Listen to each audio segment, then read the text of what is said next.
Greetings and salutations. I would like to welcome everybody back and some of you for the first time to the Full Sport Press Podcast, the premier sports podcast for the consummate sports fan. And this is your one-stop shop for all sports-related news and topics. Before we get started, I am J-Ho. It's your boy Big Jeff. Weezy in the building. Say what's up, Weezy. What it do? What it do? What it do?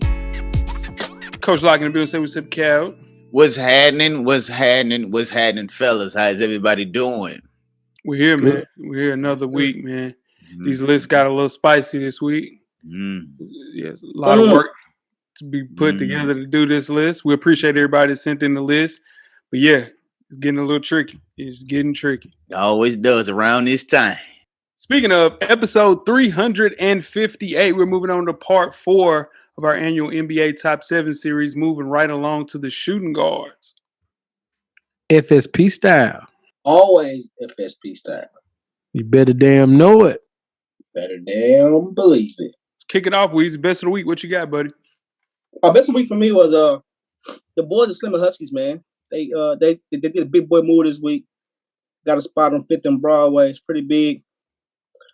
First black-owned company to get down there. It's pretty big. What was pretty good about it was everybody that came out supporting them for the ribbon cutting. That was good to see. Sure, man. Good. Black history in the city, man. Shout out to Nashville. Shout out to the guys at Slim and Husky for sure. What you got, Coach? I'm gonna keep it with Weezy. The nation's only black-owned casino is about to open up in Richmond, Virginia. So that's a big deal just to hear that it is a black-owned casino. You know, it's hard enough to have a casino, but the fact that it's black-owned is a big deal. So shout out to them in Richmond, Virginia. Shout out to them for sure. They tied in. Yeah, they got in. That's where the money reside, ain't it? Oh. What you got, Jeff? Shaq, man. Shaq made his AEW wrestling premiere this week. My man executed a pretty good power bomb, and he went through a table. So shout out to Shaq, man, getting his wrestling on. Ain't nothing wrong with that. Nothing wrong with that for sure. My best of the week is Jay-Z, man. Sean Carter, man.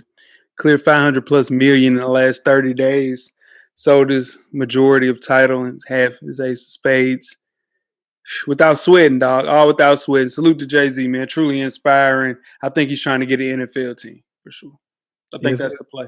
It's a play. It's a play involved right now. He's going too liquid. For sure. Yeah. You don't clear up 600 and not and what you gonna do? Yeah, just to hang out. Nah. Yeah. It's a bigger play for sure.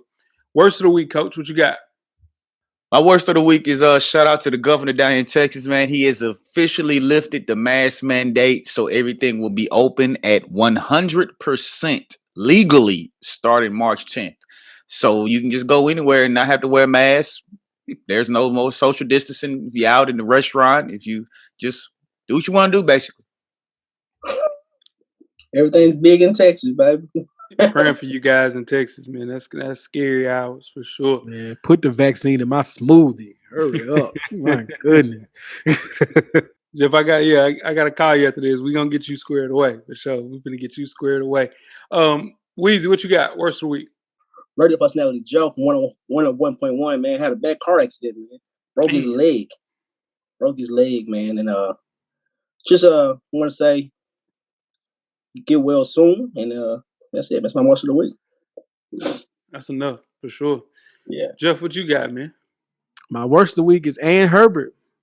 FTYA, Fresh Than Your Average, covered this a lot. So I'm not going to speak on it too much. That is my worst of the week.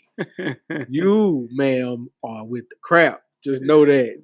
That ain't got nothing to do with Ann, man. She was in on that, Jay. Yeah, she was going. Ain't no way. Yeah, man.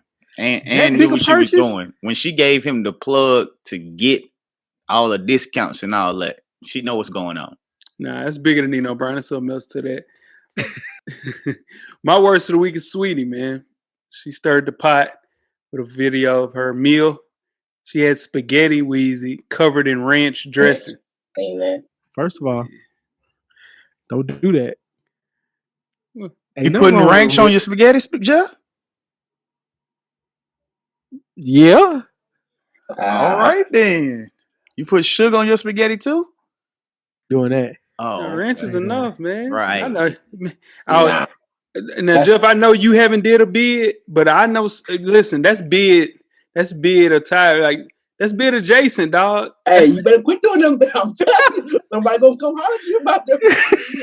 All right, you better quit doing that shit, man. I'm just saying. I'm just saying. You eating ranch, man. I don't know. Did she do a little jail time? She did a year and a day. You know what I'm saying? I don't know, Jeff.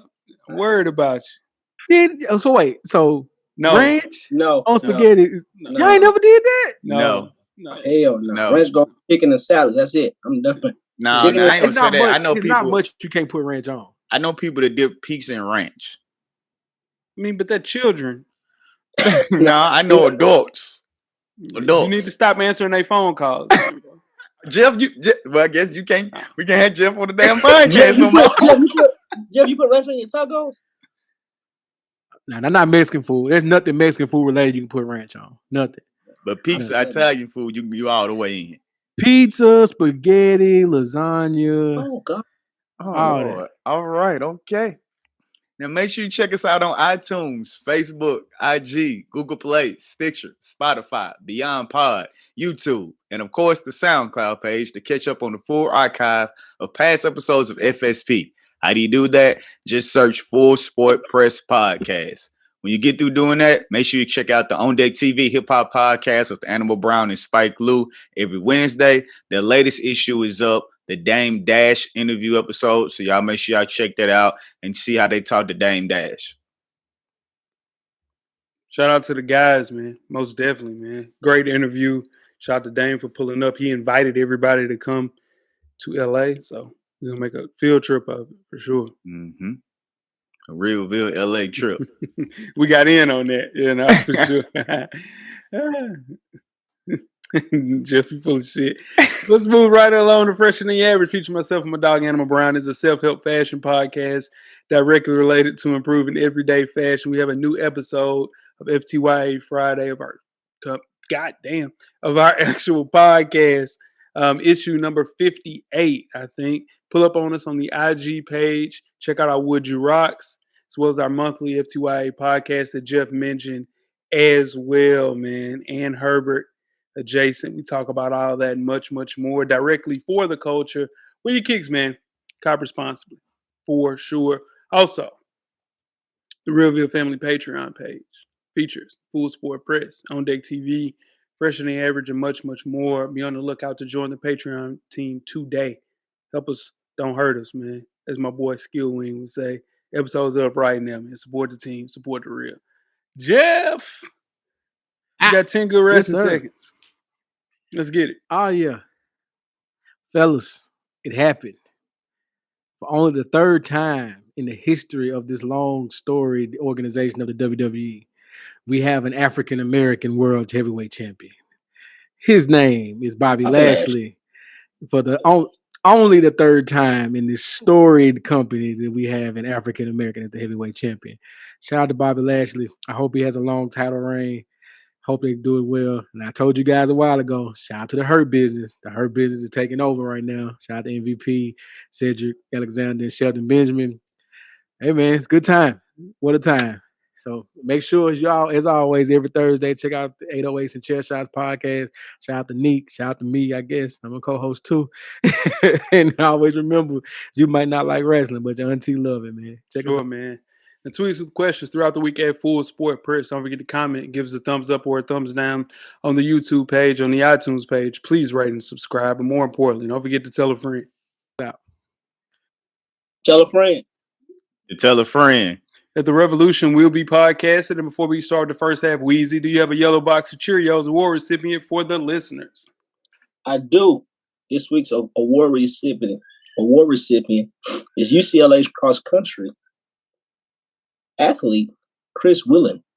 That's it. Yep.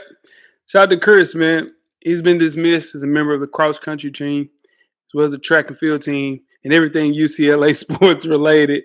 This dismissal came after a 4.5-minute video that was posted on the Instagram account and widely shared over the weekend. The clip appeared to show Weiland using racist and other homophobic slurs while telling someone on the phone that his girlfriend had cheated on him with another man. A screenshot of a text message was also allegedly showing the runner using offensive language, and I quote, "You left me for a poor nigger." End quote. Yeah, Chris Weiland's girlfriend cheated on him with a football player on the UCLA football team. That's the best move she made. Got your ass, Chris. Yeah. Yeah. Mhm. Yeah. That's what your ass get. Good. Yeah. They knew the real you. Yeah. Now for sure the real you came out. And man, Uptown with 9 inches of ding dong knocking the bottom out of that girl. Huh? You out about Can I get some? Excuse me. Poor fella. Poor fella. I don't know if we're gonna keep that or not. Weez, how you gonna get that to Chill. Yeah, we send a drone out today. We send a drone. Get that immediately. Hey, Chris. Hey, man, it ain't funny. It ain't funny, is it? It ain't funny. It ain't funny no more. Ain't funny no more. You the man, huh? With Jeff. Man, my God. It was all good just a week ago, Chris. Man, Yeah. And that hurt him. right now, but Chris, no sir. He called him a poor nigga because he came through with 9 inches of ding dong. You know how bad that hurt? Man, that hurt him, man. That hurt. When he found out, when he saw who she was with, Lost it all. Hey, we got to talk. We're gonna keep that or not. You guys ready to get started? First half. Let's do it. Let's do it. The first half is underway. First half, the hottest sports news of the past week, like we do each and every week here at the Full Sport Press Podcast. Before we get started, I am J-Ho. It's your boy Big Jeff. It's your boy Weezy. What do you do? It's your man, Coach Lock. Lock, when to find you on social media, my brother. And they can find me at Twitter and IG at Lock_the_great. That's THA. Get at me. Yeah. Jeff, what about you? I'm Jay Easley 84 across all social media platforms. Correct. Weezy, talk to me. FSP_Weezy on IG, and I'm at How Weezy on Twitter. Holla at me. That's Thanks. right. Most definitely. Yeah, that's right. And I'm J-Ho on Instagram and Twitter. Man, let's have a conversation on Twitter. Hey, Jeff. I let some people into the kingdom this week, man. You'll be happy, man. Well, look at you, man. It's all right. First time this year? Yeah, first time this year. Yeah. First time this year. I ain't gonna even ask. Never mind. Never mind. That list long, Coach. No. I know that. I was gonna say nothing. Never mind. I know you was going to ask. You was going to ask who was it? It's some people that list for some years. I was gonna ask that. I was just gonna say, what's the shooting percentage of that? 7 for 100. People definitely got deleted. So oh my God, they didn't get a chance. They ain't even get a chance. What the chatty house looking like though? Was that who? What the chatty house looking like though? Man, I ain't logged on the chatty house since that first time I was in there. Have you? When last time you logged into the chatty? It's been a while. It's been quiet. It's been quiet to the chatty. All right, man. Let's kick the first half off with some NFL talk, man. It's official. J.J. Watt is headed to the Arizona Cardinals on a 2-year, $31 million contract. Comes as a huge shock with Arizona not among the teams that were talked about. I don't think any of us picked the Houston Texans to be – not the Houston Texans, the Arizona Cardinals to be a finalist. Nevertheless, him picking that. But he's there. Watt joins his former Houston teammate DeAndre Hopkins with the Cardinals and also Sackmaster Chandler Jones. This represents a dramatic shakeup in the ultra-competitive NFC West. Assuming the Cardinals can retain Chandler Jones, which I'm thinking they will do, they'll have the best pass rush tandem in the entire NFL. Question I have for you guys: are the Are the Cards favorites in the NFC West? I don't think that puts them as favorites. Depends on what Russell Wilson does, but they're number 2. They're right there. They're number 2. on paper, man, this division just continues to get better and better and better. I'm no disrespect. I feel sorry for y'all as 49ers fans because even if y'all win the division, you're gonna get beat up so much. Like on defense, that's three defenses in this league. Y'all, the Rams, and the Cardinals. I mean, Seattle's gonna try their best, but y'all three, I don't want to play them twice a year. Hell no. So I don't think it puts them as favorites, but I couldn't tell you who's the favorite in that division right now. You got to see. Yeah, this division, it's wide open, man, and I hate it because it's my division. The thing that I'm not shocked that he went with the Cardinals though, because he went where the money was. He got $23 million in guaranteed over the next 2 years, and he's reunited with his former defensive coordinator Vance Joseph, who was on the coaching staff at the Texans for 3 seasons while Watt was there, and he liked playing for him. You got to realize they got Buda Baker in the back, over the top, Weezy's boy. And we already mentioned Chandler Jones. So the defense is going to be real. And the thing is, Watt plans on playing a lot of downs. He's come out and said it. He's not there just for show, just to spell somebody. He wants to be full-time like he was the Texans. And if he's healthy, that defense could get ugly. I think could have signed with somebody else, man. I mean, with a contender for less money, he made enough money, y'all. Let's just keep it a bean. He's made enough money. I know the NFL money dries up. He's not that old, but go sign with the Packers in your home state. Play for a contender. Anyway, but if he can play like Coach Lock mentioned at his peak, we don't need him to even play at his peak. He doesn't even play half of that. You got Chandler Jones. You also have Hassan Reddick, who had a breakout year last year. Vance Joseph is about to have these guys flying. He can get very creative with those blitzes, creating one-on-one opportunities for his edge rushers. I know Patrick Peterson is hot because he's not coming back to Arizona. So the fact that the Cardinals are spending so much money on veterans also lets me know they're all in. If I'm Patrick Peterson, I got to find a way to come back for sure. And go ahead, Wiz. Go ahead, Joe.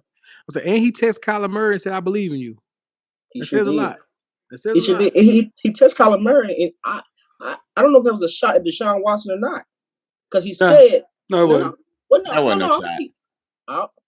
He said something where he's like, "Yeah, you got to have a good quarterback to win in this league," and I'm like, "You just came from a good quarterback." Yeah, but they didn't. That. They had a good quarterback, but they also didn't have a lot of other stuff as well. And they traded their best player on offense for a second round pick. And he said they wasted one of Deshaun Watson years, so he knows he had a great quarterback. Yeah, but with that move, that makes it's a top 5 player in that division on every team on defense. Top 5 defense in that division at that position. Got Bobby Wagner, top 5 player. Jalen Ramsey, top 5 player corner. Buda Baker, Aaron Jones. I mean, not Aaron Jones. What's your boyfriend? Aaron Donald, J.J. Watt, Chandler Jones. If Pat P come back, Pat P, that's a hell of a division. Pat P ain't top 5 though, but not no more. Not no more. I think he named 5 corners better than Pat P right now. Not on this show, but I will. I sure will. We got a show coming up when the NFL season comes around, but I guarantee you it's 5 more that I'm taking before Pat Pete right now. Just old Pat Pete. Any hoozle, let's move on to basketball, guys. Let's talk about my Atlanta Hawks. This Monday, old Lloyd Pierce got shown the door. He had lost the team. His relationship with Trae Young was tumultuous at best. Young was going on press conferences contradicting what his coach was saying to the media on more than one occasion over his first 2 or 3 seasons. Boy, so my question to you guys, did Lloyd Pierce get backdoored on this, or did he see this coming? Go ahead, Jay. I'll let you do this. Okay. Backdoor, nah. I mean, he's one of 7 black head coaches in the NBA, so a league that's probably 80% black. It's crazy not seeing at least 15 to 20 black head coaches. But anyway, the timing is odd, Jeff. The team had injuries. I think Atlanta could have waited to kind of see what Lloyd could do with an entire healthy roster at his disposal, like we're seeing right now. He was fired for reasons mostly outside of his control. What's out of his control and the next man's job is kind of figuring out what the hell Trae Young can do. Should he play off the ball? Should he play on the ball? How can you figure out a way to use him to get a lot of things going on that offense. They'll have time to design an offense that empowers more than one player and not name Trae Young. And I think that's the hardest thing. More importantly, they got to figure out a way to get Trae Young to buy into a more balanced system. It's just not balanced, man. Until Trae kind of figures that out, the Hawks will always have a ceiling. And Lloyd Pierce was a casualty of war, is what I call that. Pierce, couldn't get along with the franchise player. And when the person and the coach can't get along and it's the franchise player, it's going to always be a problem. Like Jeff mentioned, he had already openly criticized Trae Young about how he's able to draw fouls while on a league office competition committee call. You can't do that to the franchise player. They even said the other coaches on that call were kind of looking at him weird, like, you really saying this about your own franchise player? Trade already come out and said that he is in support of what the Hawks made with their decision. So it lets you know that Trey wasn't happy. And then there have been numerous reports that Pierce and several other players were not getting along in the locker room, including John Collins. They said Collins went to him and asked to be more involved in the offense, and Pierce called him selfish. While other players in the locker room was saying Pierce was holding back Cam Reddish's growth as a player. So anytime you have issues with the players and the coaches like that, especially the franchise player, it's never going to end good for the head coach when you're not winning. If he was Doc Rivers or somebody winning, then, he would be able to do things like that. But he hasn't established that yet. So that's what ultimately got him out of Atlanta. Yeah, I don't think he had enough. He hadn't done enough to make those kind of calls, especially against Trae Young, a young player like that with a league when he's shooting the ball. You can't go against Trae Young. You got to take the good with the bad with dude. You can't go against him. The Hawks have drawn their line in the sand. They chose their star player over the coach. I'm not saying Lloyd Pierce was a great coach. I mean, he didn't really have a chance to let it develop. Nate McMillan's going to step in, run the offense. Hopefully we can right the ship. Trae Young's got to find his Larry Brown. He's got to find his Larry Brown. Got to find his dance partner to take him to that next level. Hopefully he finds him soon because, the Hawks have made a choice. It's the star players team. So now star players got to make sure he plays like a star player when it's his team. No more excuses at this point, young man. It's your team. Do your thing. All right, well, keeping it with basketball but going down a level, starting in 2022, players selected as all-stars from historically black college and universities will compete on Final Four Sundays. The games will take place in the host city on the off day between Saturday's national semifinals and Monday's championship games, where they will have the HBCU All-Star Game. Now, New Orleans will host the first HBCU All-Star Game, which is fitting because that's where the Final Four is, and it's fitting because it's the home state of 6 HBCUs. What are you guys' thoughts about this happening? I think it's good, man. The start of something new is always good, especially for HBCU, man. It's long overdue. We needed something like this. Long overdue. So yeah, I'm all about it. Between this and the thing that Michael B. Jordan was trying to put together for the tournament around, I think he was like Christmas time, or is that right? Am I wrong about it? It's around Christmas time. He was trying to put together an HBCU tournament. Man, well, you young boys don't understand how good you got to be in college right now. I'm just telling you, I'm going to leave it at that. I'm just going to leave it at that. But trust and believe, if I were still in school at this time, I would be in New Orleans that weekend. You better believe that. I don't like us being the damn, halftime show and shit. I don't like that, man. I think they're being used and using the black excellence in the ways that HBCUs. Because, hey, listen, we travel. We're going to travel down there. We're going to have a good time like CAA. CAA is a different weekend, dog. This will be the exact same way. I don't like the way that they're using it to say it's like during the Final Four. Like, what the hell? No, like, we should be a part of some of these games. Hell, we should be a part of the tournament. Like, I don't like that. But in turn, it is bringing some light to some of the best players in the HBCU, and it gives them another look for sure as far as playing in NBA and playing overseas and things of that nature. So it'll be cool. But I think we don't get enough looks anyway. So having this as a point of reference for people to get one more look before they head overseas, play D League or G League basketball, I think it's cool. I just wish we got the same attention that everybody else gets, but it is what it is. Now, it will include a week-long HBCU All-Star Game Experience Festival that'll be in the city along the other Final Four festivities. The thing is, this isn't the first time the HBCUs have had an All-Star Game. It's been done before, but it's the first time that it's actually been held in the same location as the NCAA tournament.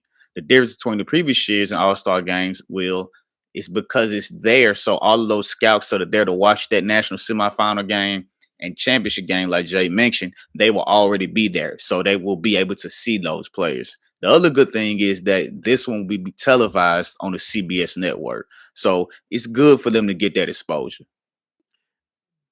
That'll be better than that damn whatever the NBA TV was doing, showing them the HBCU games. Man, you see them cameras they were using? Like, shit, it look worse than 80s NBA basketball. Oh, no. It was straight. It was No, it straight. wasn't. The views at HBCUs is hard to get, bro. It's hard to get those views. It's still like high school gyms. You know what I'm saying? But it wasn't the gym. I'm talking about the camera. Quality. The camera quality was trash in that game, man. Both games. It wasn't HD gym. It wasn't even 720. It wasn't even 720. Dude, well, that's bullshit. Then that's NBA TV fault. Then. I'm saying it was a clear distinction from whatever they had going on. Yeah, use the damn 4K cameras that they'll use for the damn NBA games. Mm-hmm. Shit. Don't get me started with these motherfuckers half stepping for the blacks. Yeah, right. No damn gimmick. Damn right. Let's get started with halftime, man. All right. What get me started? We're at the midway point. Enjoy all of the halftime festivities. Halftime, in case you missed it, Florida A&M Athletics announced a 6-year agreement with Nike Incorporated to make Nike the official athletic footwear, apparel, and equipment provider for the Rattlers beginning July 1st, 2021. The agreement will service the university's athletic department, all 14 of FAMU's sports programs, and the Marching 100 band. Nike will also supply all team footwear, uniforms, apparel, and equipment. Now, FAMU sports teams will be outfitted in LeBron James uniforms, apparel, and footwear, including footwear designed specifically for the university as part of its relationship. The partnership will also support Florida A&M's athletic student-athlete development programs, also offer internships, and coordinate networking opportunities for FAMU students. This is a big deal, little deal, or no deal? It's a little deal for FAMU. It's a real big deal for LeBron James. That's the way I look at it. Real big deal. All right, man, this is huge, man. If you're FAMU, this is huge. This is so much of a recruiting tactic. This just makes you a cooler school to be one of the ones that can have that LeBron James Dunkman patch or the Lion patch, whatever logo, LeBron James logo you use. You get to have that on your uniform now, and you get to be endorsed by that and use that as a negotiating tactic to have the cool shoes. In basketball, we know that matters. It's starting to matter more in football now, thanks to Jordan. But in basketball, we know that it's always mattered to have the cool shoes, the cool apparel, the cool traveling bags. All that stuff matters, man. Shout out to LeBron. This was a nice get up, and shout out to FAMU for coming up. This is dope. Yeah, this is a big deal because like Jordan is with Oregon or Oregon is with Nike, how they have their own Oregon Jordans. That's probably going to happen with this LeBron. They're going to have their own special LeBrons that are going to be just orange and green that nobody else will be able to get. So it's going to be an exclusive shoe for FAMU, like he mentioned. So this is a huge deal. I remember shit back when we were in HBCUs, but I was a TSU. We were sponsored by Russell my first year. Who wants to wear a damn Russell uniform? Of course, we later on got Adidas or, Nike, whatever, but this is a huge deal for HBCU to be able to go out there and have LeBron James as their official sponsor. Yeah, I agree, man. Huge deal, man. It's a big get for Florida A&M. Just hurts when, it's cool to be first with something like that and to see a program like Florida A&M come through like that. I just wonder why he picked Florida A&M. I wonder why that Nike rep situation chose Florida A&M. It's not like they're at the top of the division, or, they're not winning a lot of conference championships. So, they didn't get, McCour Maker, nothing like that. So it's kind of weird seeing FAM get that pick. Maybe because they have a excellent band. It ain't like the Aristocrats band. It ain't like that. Damn right. But I mean, we'll see. But the thing is with TSU though, we were the first Nike sponsored program in HBCU history, Tiger Bells. So it would make a little bit more sense to be the first HBCU with Nike. But hey, shout out to FAMU, man. It's a big get for them. It's always TSU on this side for sure, though. You guys ready to get started second half? Let's go. Big Blue. The second half is underway. Second half, the 2021 NBA Top 7 Series Part 4, Shooting Guards. Before we get started, I am J-Ho. It's your boy, Big Jeff. No one only. Weezy. It's your man, Coach Locke. You said you was the one and only. I think that's what he said. Yeah, you definitely one and only because how you spell it, Weezy? Don't matter. Spell how I spell, man. That's right. You damn right. You better damn know it and you better damn believe it, man. Shooting guard position. It's always consisted of all-time greats. The very best shooting guards won individual achievements, team achievements, that made a mark in NBA history. We've seen how superstar shooting guards such as Michael Jordan, Kobe Bryant, Dwyane Wade win championships for their franchise and remain some of the game's greatest NBA players. Today, we have more than a handful of dominant shooting guards that can influence a game with their skill and talent, and that's what we are here to do, to rank the top 7 NBA shooting guards for the 2021 season. Excited. Everybody sent in a list. Every week it gets more and more lists, Jeff, and this one was, none. Actually, this list this week. I like this list. Yeah, for sure. Speaking of the list, this list is strictly related to their 2021 stats and performance after 25 games and who has the best chance of maintaining their great play heading to the second half, current NBA season. Without further ado, can we get the top 7 list from last year? Do the honors, Coach. Last year's list: 7, C.J. McCollum; 6, Donovan Spider Mitchell; 5, Drew Holiday; 4, Brad Beal; 3, Devin Booker; 2, James Harden; and 1, Paul George. Jeff. Yeah. Well, let's get to the honorable mentions, fellas. Let's do this the right way. Let's do it the FSP way, for sure. You damn right. You damn right. Number 1 honorable mention, Victor Oladipo, man. 20 points, 5 rebounds, 5 assists, 49% from the field, 33 from 3, man. Let's talk about VO really quick as an honorable mention. I think he's properly put on this year's list as an honorable mention. But he didn't make a list last year, did he? He's been an honorable mention 2 years in a row, if I'm not mistaken. He was hurt last year. Yeah, I think he's probably put on this list. I hope he makes the list next year. If he don't make the list next year, VO's in trouble. Not enough sample size.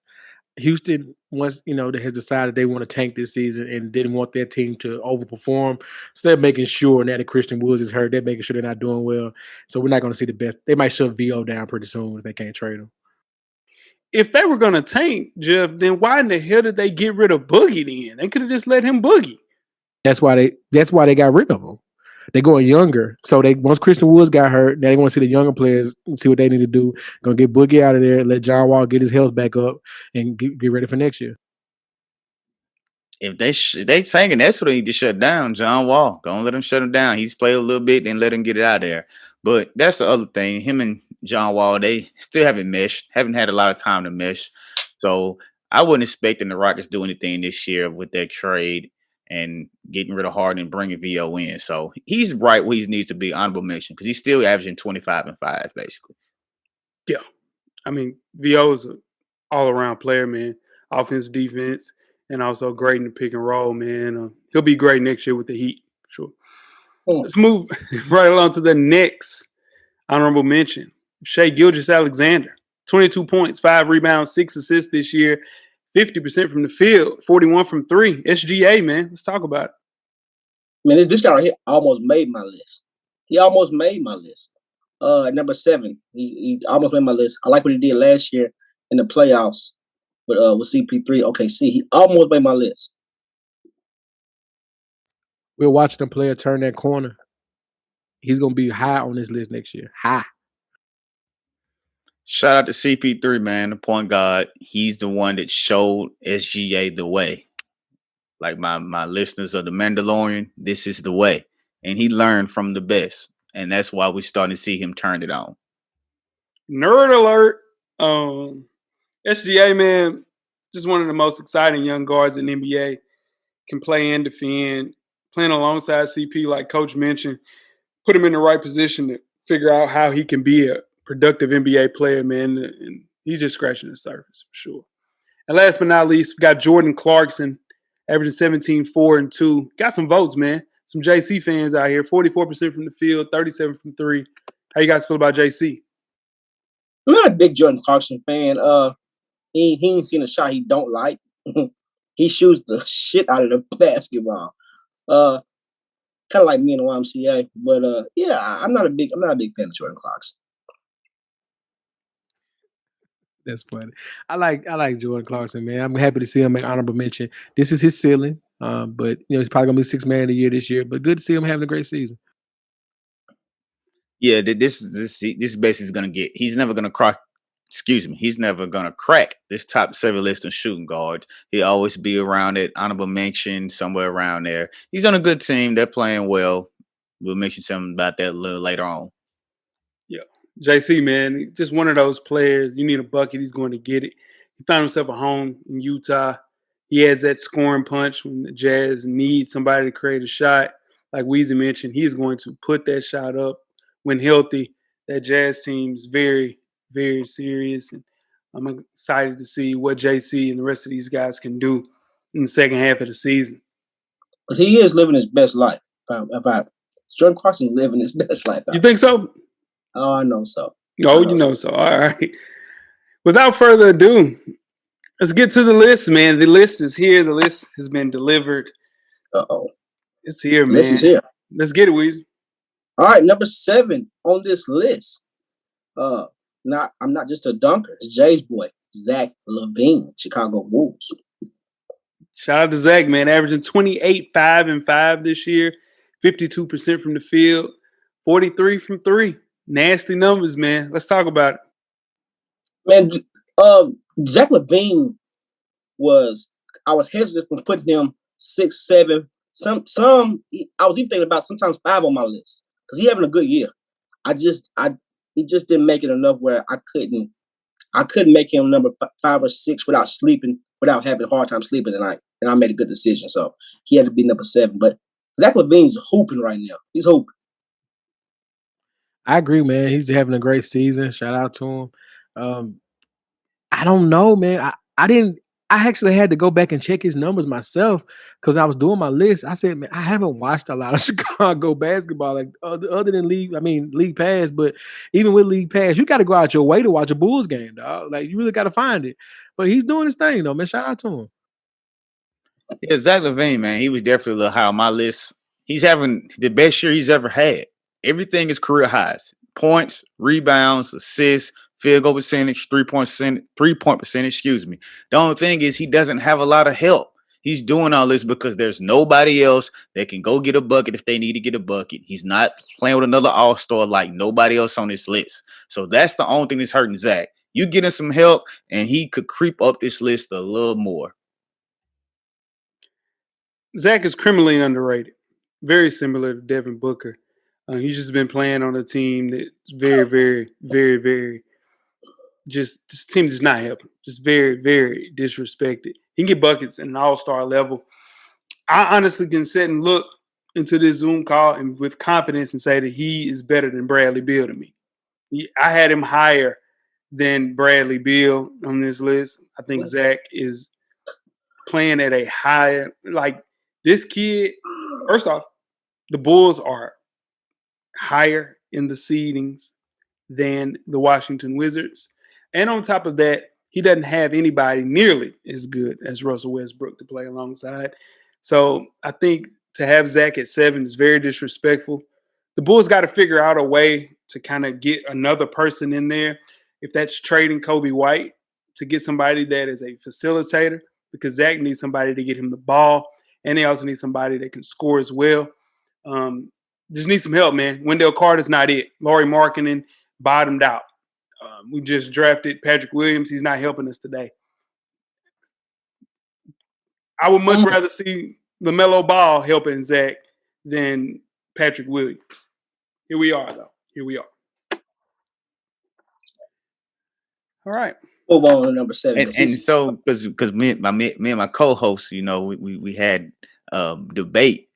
At the time of this recording, when records are mentioned, that's at the time of recording. Fair enough. All right, cool. He said he think he's better than Bradley Beal. Wow. Wow. Double down on it. Number 6 on this list. Spike Rules boy, man. Jaylen Brown. JB, man. Yep. JB. Yeah, doesn't even have a damn agent. He did his negotiation by himself. Did a whole damn extension by himself. Anyway, he's averaging 24, 5 and 5, 49% from the field, 38 from 3. Let's talk about JB. All right, Weezy. Jaylen Brown. I'm sorry. Jaylen Brown, man, probably the best player on this, second best player on the Celtics. Could be the first, depending on who you ask, and depending on what game it is. This kid is fun to watch. All is just straight business, not a lot of flair. Straight business to his game. Like to watch him play ball, man. Shout out to Jaylen Brown. Properly placed, though. Properly placed. Yeah, I had Jaylen Brown at 7 on my list. Like Jeff mentioned, man, he is the second best player on that Boston team. They just got to get over the hump. And he has to help them. They have games where they're up 14, Jason Tatum is cooking, and they lose the game. They need Jaylen Brown to step up and be that man. Now, it's vice versa. There are times when Jaylen Brown is cooking and Jason Tatum doesn't step up in that game. So it goes both ways. But in order for Boston to take the next step, they're going to have to up their game a little more and be more consistent and learn how to close out games. When I watch the Boston Celtics, man, I used to watch them for Jaylen Brown. For Kemba Walker and Jason Tatum. I don't watch for Kemba Walker no more. I watch for Jaylen Brown, Jason Tatum. Jaylen Brown, like you said, is the second best player on that team. In the playoffs, he was showing it. In the bubble, he was showing it. So I had him number 6 on my list. He's probably rated though compared to everybody else on this list. If we redid that 2016 NBA draft in that order, you got Ben Simmons, Brandon Ingram, Brown, first, second, and third. Some might actually put Jaylen Brown as the number 1 pick, or Brandon Ingram as that number 1 pick. The thing is with JB, he's great on both ends of the floor. Very underrated, man. Just 24 years old. Significant process we saw last year when he cut that dumbass box off his head. That was huge, man. But Jason Tatum gets a lot of praise, but it's really JB doing the dirty work. Him and Marcus Smart, man. They just got to figure out a way to get everybody else around them to be better basketball players. And, dude, they're still so young. I hope they don't break that team up because, man, those guys are 24 and 25 years old, man. Golly, man. Just keep them together, Danny Ainge. Don't pull the trigger yet. That's the problem with today's owners. It's an instant thing now. If it ain't right now, they don't want to deal with it, which is sad. Team been together 5 years, though. No. Yeah. But, Coach, they just got together. Like, Jaylen Brown is 24. Tatum's 22, 23. Like, sheesh. Got to take a year to heck. And you had Kyrie. That kind of messed up a few of them years. Yeah, but you gotta realize. Go ahead. In today's basketball, they don't have to wait. The players are too good. Somebody's always coming up. The players are too good, man. And Jeff, what more do you want from them? They win the 3 of the last 4 conference championships. That's what I'm saying. So I don't think you're saying don't break them up. I'm saying, well, maybe you might if you can get the other player that can get you over the hump. If you can package one of them and Kemba to get the guy you need, you might do it. Why wouldn't you just add one more person? Salary. The salary might And be that person was Kemba Walker. He's just not figuring out. I'm telling you, they're gonna get rolling in the second half. Now that I do agree with. I do agree with that. For sure. All right, number 5 on this list. I think this is Coach Locke's boy, close behind the closed doors. Donovan Mitchell. Yep.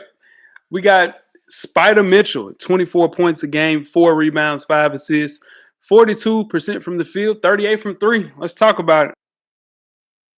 I like Spider Mitchell, man. Exciting player.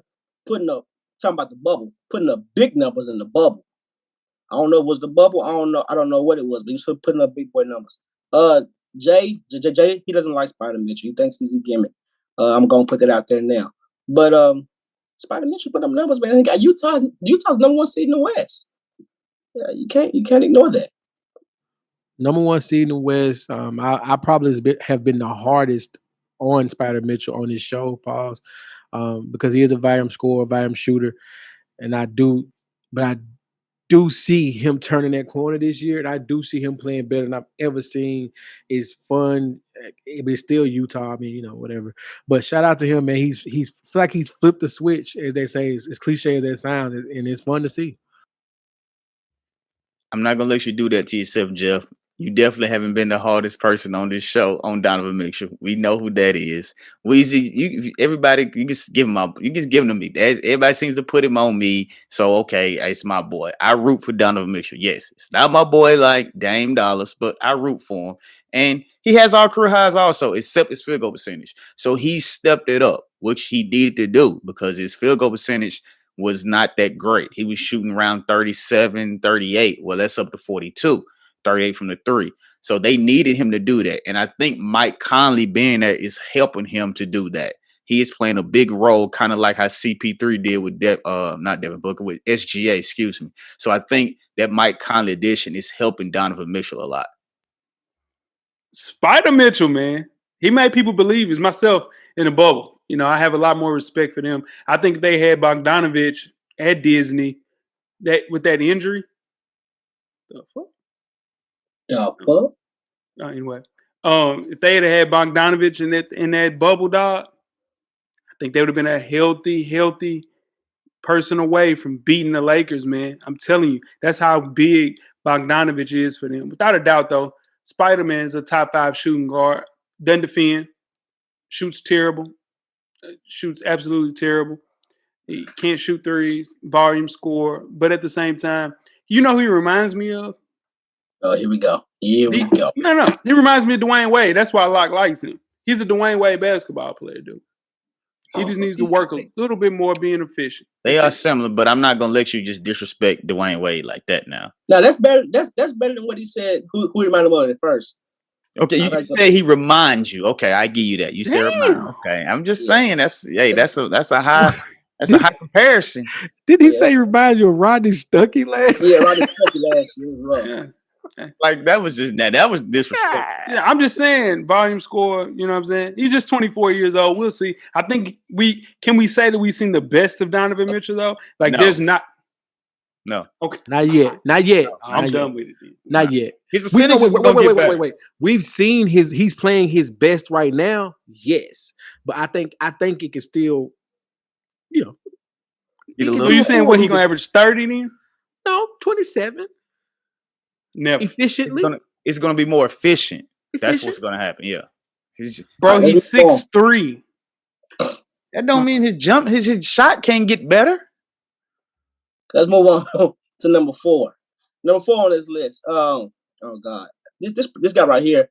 I believe he don't have any homeboys left. A lot of people don't answer his phone calls no more. I promise you, people don't answer his phone calls no more. He got one whole homeboy holding on, and this is just boy Paul George. Put him on jail.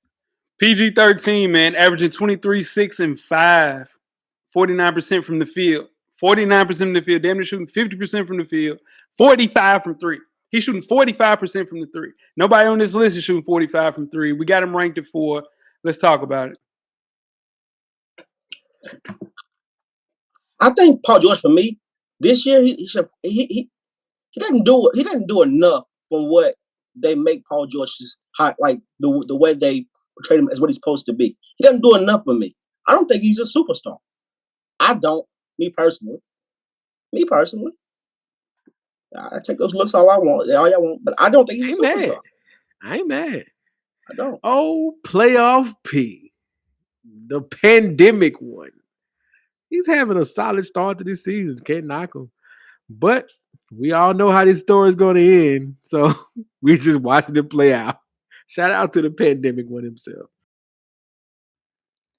Hey, man, he's doing what he's supposed to do. You know, the Clippers are what, 3 games out of first place, so they're not far behind. You know, they just got to prove they can do it outside of regular season. That's the only thing. I did have PG third on my list because of his numbers, how good he's playing, how efficient he's playing. But they just have to prove people that he needs to go on further in the playoffs. There's no way that Paul George should be number 4 on this list. A person in front, bro. Paul George is elite. Nobody on this list defends like Paul George. Nobody on this list is almost as efficient as Paul George. He is elite. I get it. I totally understand there was a pandemic P. That happened. But we are referring to the 2021 season. And in the 2021 season, this boy is shooting 45% from 3. He's shooting lights out, 49% from the field with no point guard.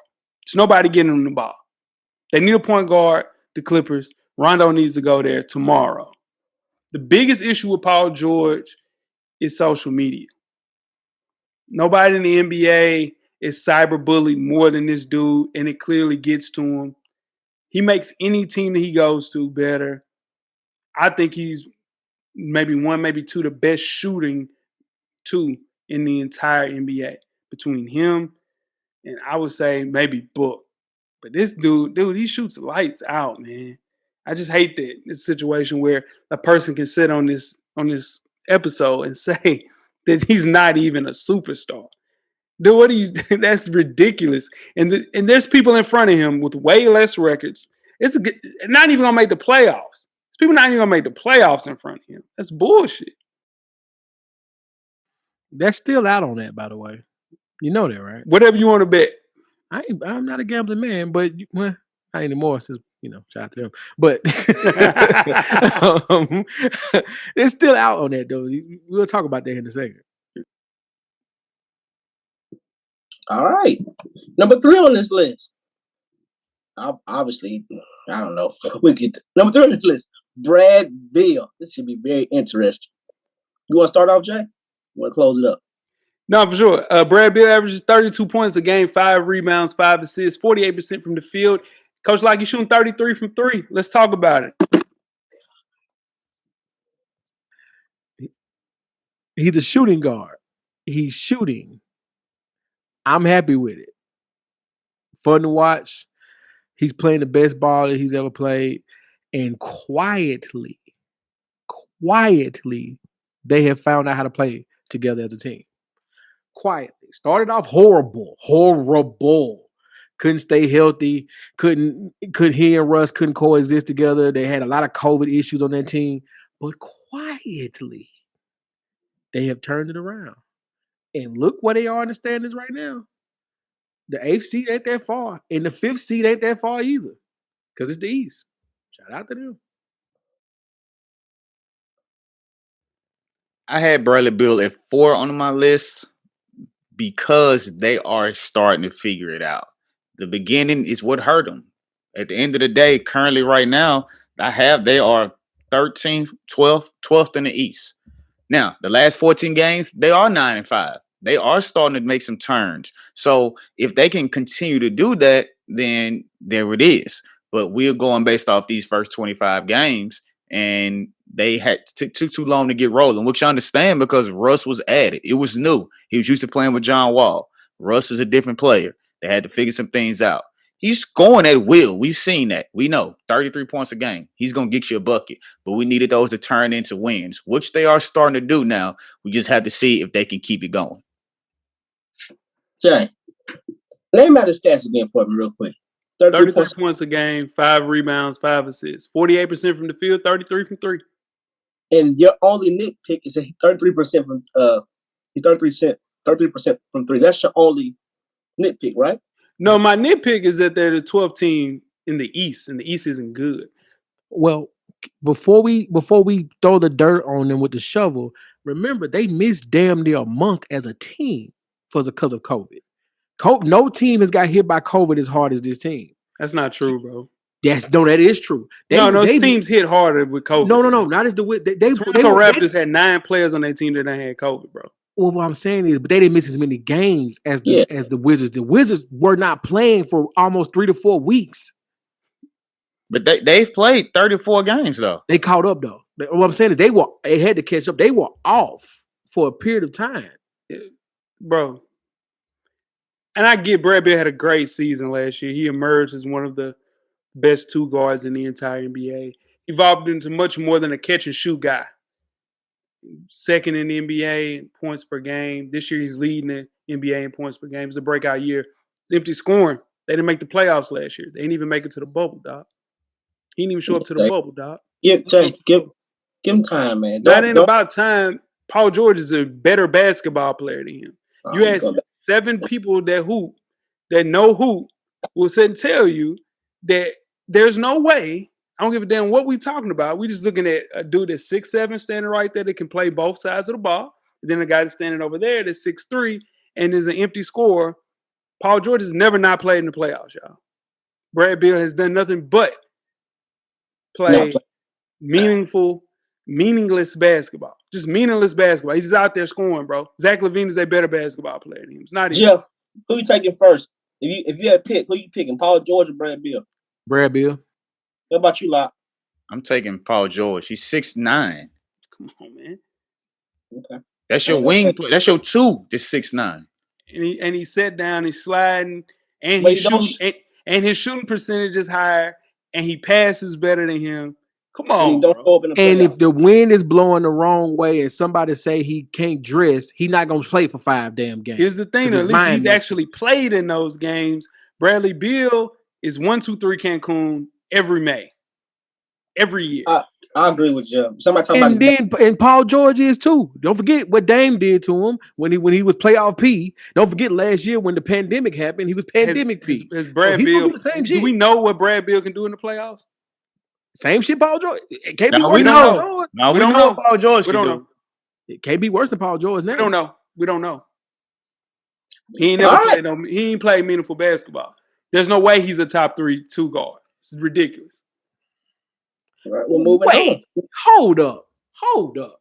If that's the argument, how was the person that's number two? He ain't never played meaningful basketball. Because his team's number 2 team in the West right now. Donovan Mitchell's number 1 in the West. And he's number 1 on the team. You starting a team tomorrow, you got Devin Booker, you got Donovan Mitchell, who you take? It's an argument. Shut the hell up. Go ahead. It's an argument. Number two on this list. Number 2. Derek Jeter, number 2. Number 2 on this list. This is Jay's boy way through. Devin Booker. Go ahead, Jeff. Come on, Jeff. Come on through on this one for me. Now, he should be number 1. It should be number 1. We have Devin Booker. Shout out to you. Jeff, I'll let you go first. You want to go first, Jeff? I'm going to give you a stats. No, go ahead. He averages 25 points a game, 4 rebounds, 4 assists. 50% from the field, 36 from 3. Let's talk about it. Go ahead, Locke. We're going to let Jeff finish it up. All right. Devin Booker, he's just adding on what we saw in the bubble. You know, he's playing well. The addition of CP3 has changed everything for that team. They are now one of the better teams in the West. Devin Booker is just playing. He's starting to scratch the surface and starting to really go toward that peak. He's only going to get better. He just has to continue to improve his three-point shooting. For a shooter like him, he has to shoot better than 36%. Maybe he's having a slump right now. He's having a rough time. But for a shooter as good as Devin Booker, I need 40, 42 out of him, which I expect him to get to that eventually. But you can't argue what he's doing. They're top team in the West after not being nothing in the West last year. So I understand why Devin Booker is top 2 on this list. You talk about meaningful basketball. We got a player at number 2 that ain't played a meaningful damn game since he been in the NBA. Not a one. Not one. That ain't no bubble shit don't matter. They ain't do nothing. Didn't make the playoffs. Didn't play not one meaningful game. Went ain't no for nothing. Got in the way. Just got in the way.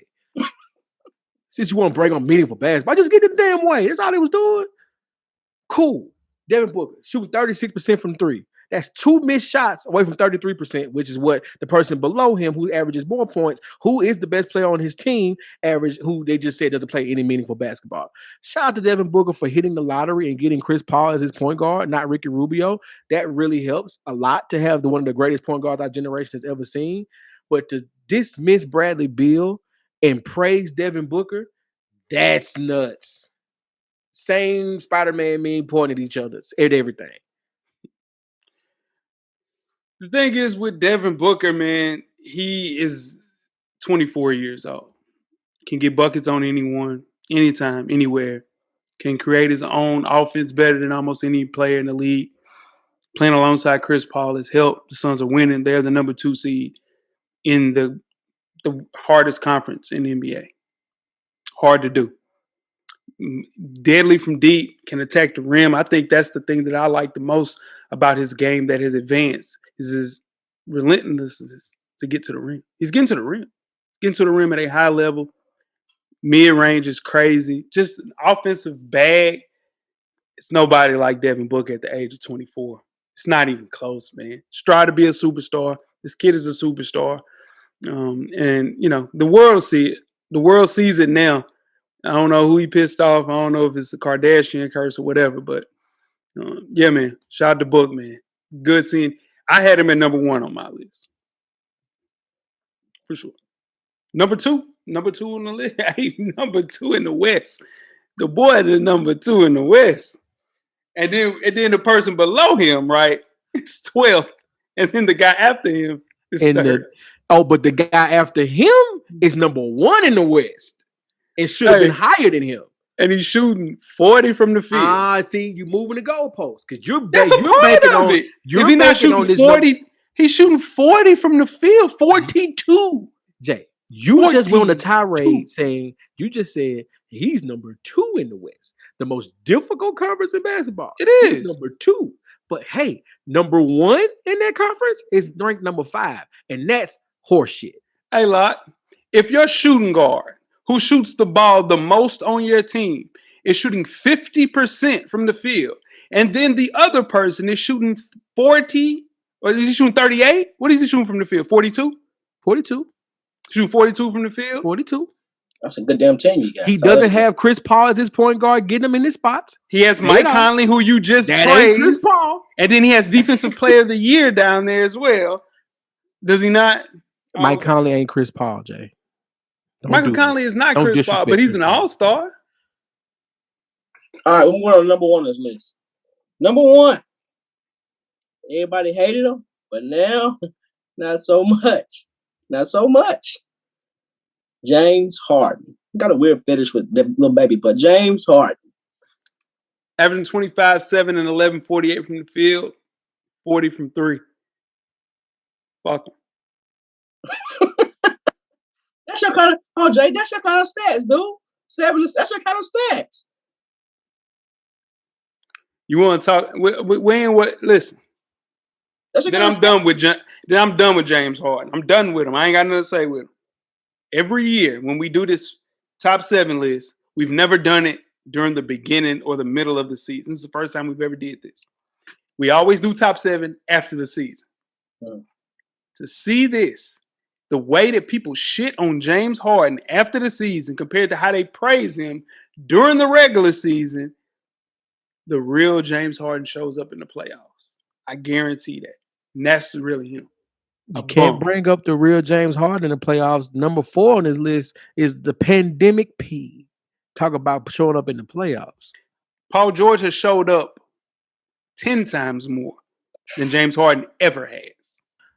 That one year, anywho, shout out to James Harden. He's having a very good year. I take my hat out to him for accepting the role as being the facilitator on a super duper team. Nah, super team. Not a duper yet. Duper is when they sign the full force they're about to sign right now. But right now they're a super team. And shout out to him for accepting his role as being the facilitator, allowing Kyrie to shoot as much as he wants, allowing Kevin Durant to do whatever the hell he wants, and just picking up the scraps and making it look so effortless. So shout out to him. Yeah, James Harden, man, he has career highs and everything except actually he has a field goal percentage, 3-point percentage, assists, and rebounds. The only thing except points. Now, like my co-host mentioned, I need to see it in the playoffs. And I think this is actually going to be the year that we do see it in the playoffs because it's going to be a lot easier. You're going to have Kevin Durant over there. You're going to have Kyrie over there. So it's not going to be as much pressure. He's going to go from being the 1 or 2 option to he can be the 3 option in the playoffs. And it'd be easier with him standing out there. Even though he's facilitating, it getting the playoffs, it might change. So this is the year where if he's going to make people be quiet, this is the year. Because if he gets in the playoffs this year and does the same thing and they fall short, everything is going to point to him. You know how easy it is to be third when you ain't got to worry about shit? You got a person going to take all the shots, KD. Then you got a person that's going to make all the right plays in Kyrie. And all you got to do is turn into motherfucking Steve Kerr and stand right there and shoot the ball. This motherfucker don't show up in these playoffs and get these guys over the hump. I already know what he is. You want to crown him to crown. I had him number 4 on my list. You want to crown him to crown his ass. I had him number 4 on my list. That's the same thing that Steph did 2 years ago when he played with KD. You sound serious. No, I'm serious. The offense ran through this dude, bro. Steph wasn't the 3rd option. Come on, man. He was the offense ran through this dude. No. That's correct. I stand correct. He was not the 3rd option. He was the 2nd. KD did his thing. Clay did his thing. All Steph had to do was shoot. That's not true. The offense ran through Steph. Steph is running through picks, and then KD was coming off those same picks and was shooting wide open shots, bro. That's what made it a super duper team because Clay was there. I've seen plenty of times when they needed a bucket, KD come down and won championship. Well, you also got to look at it too. What's an easier matchup for somebody? KD, who's 7 feet, shooting over chairs, than Steph Curry having to work for a shot. That's the difference. KD, that's a smart basketball play. I'll give you that one. The only person that's capable of shutting down James Harden is himself. He's the 4th best shooting guard in the NBA. He don't play defense. How is he 1? There's only one person on this list that plays defense. Maybe 2 in Jaylen Brown. Maybe 2 in Jaylen Brown. That's it. Nobody. Number 2 don't play defense. Devin Booker plays better defense than him. James Harden. Coach Devin Booker don't play better defense than James Harden, dog. Yeah, James Harden don't play no defense at all. Everybody plays better. No, whoa. Let me stop that. You can't say that no more. He's at least giving effort now. That don't mean giving effort now. I mean but he still don't play better than Booker though. Yeah, I mean he's giving effort, but he's not. He played no defense for so long. Would never acknowledge that, That's 100% true right there. That's not true. He gets cooked every game, dog. No, he gets cooked, but we'll always say he gets cooked. But he's playing a lot harder than what he used to play. Where you have Harden on your list, Coach? It's Harden at 2. Who you have 1? Devin Booker. I had Harden 2. The reason I had Harden at 2 is because he only played in 23 games, and Devin Booker done played in all 31.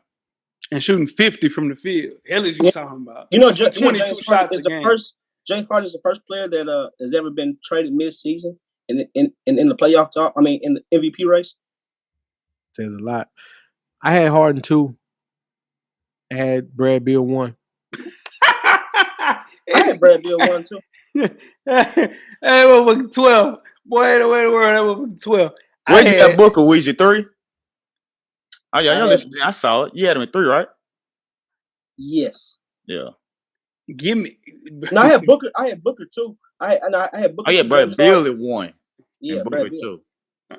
Go through the list, man. Let's get to it. What we got, Joe?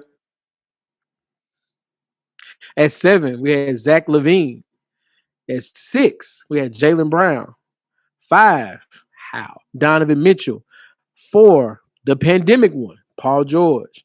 3, Brad Beal. 2, Devin Booker. 1, James Harden. You got SGA coming on this list next year, Jeff? Yes. That was supposed to be the question you asked, Jeff. Yeah. No, I knew it. I'm saying I was going through the list of everybody. I was starting with him. Let me produce you, Weezy. What you got, Coach? Who you got coming on the list? Yeah, that's the only person I could see out of those honorable mentions that we had that would make it on this list. I don't think VO is going to jump up high enough. I think he's going to kind of play around it same. So if anybody, be SGA. What about you, Weezy? SGA. Yeah. And I got CJ McCollum coming back on the list too. No, I ain't having it. Unless he get traded to Cleveland. He need to demand a trade to Cleveland. All he needs to Jay, you like who you like, you don't who you don't, Jay. I like CJ McCollum. I really do. No, you don't. No, you don't. Shit now. I do like CJ. I ain't got no problem with CJ. I don't like the shoes that he play in, but I like CJ. Yeah. He don't like Dame, man. That's who it is. He don't like Dame. Yeah, I got Tyler Hero making this list next year. Yeah. But how if they get VO? What you mean? That's because you like Jack. Because you like Jack. No, Jack Harlow is my guy. Now they're gonna have VO. Let me tell you what you they can't gonna put do. VO at 3. No, they're gonna put VO at the point. Remember, he played point before Brogdon got there in Indianapolis. V ain't gonna make this a point. He ain't gonna make. We won't see VO on the top 7 series next year. He played point. We won't see him because, bro, he can defend, bro. You know, Pat love defenders, man. He won't sniff the top 7. Not on that point guard list. Speaking of, next week is the point guard list. Listen now, I don't need no shit. I need people to use their better judgment when turning in these lists. Pay attention to what's going on. I know what's going on. When I saw James Harden being picked as the number 1 shooting guard, I knew there's water, there's water in the game, man. You know what I'm saying? People not using their better judgment. And it saddens me. It really does. He can't really say that, though, because he's playing great this year, and this is based off what he's done up until this point. How many games he played in Houston, Coach? 10? I don't think he played 4 games in Houston. Yeah, Jay, you can shit on him. He didn't play 10 games. You can shit on him and play the playoffs. If we do play the playoffs, that's when you can shit on him. Yeah, no, for sure. But I know him. If you want to crown his ass, crown him. But I know that the boy next week, what? Dear listeners, if you don't listen to any show, if you don't listen to any show on FSP on the Realville Network at all this year, do not miss next week. Because I guarantee you there will be fireworks. Yeah, for sure. Every year. Every year. Watch your back. Every year.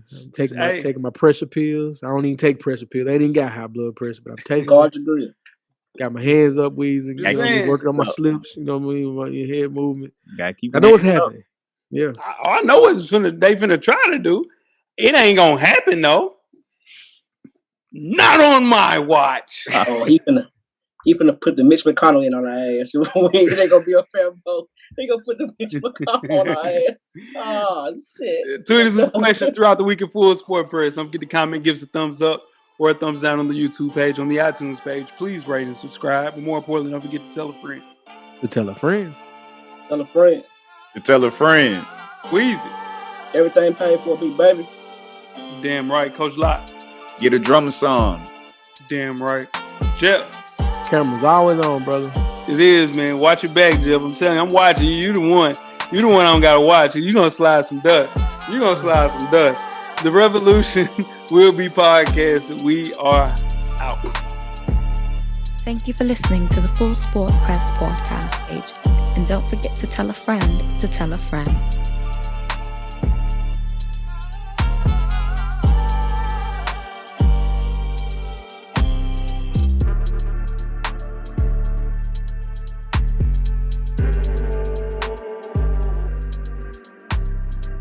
Purchase your track today. The revolution will be podcasted.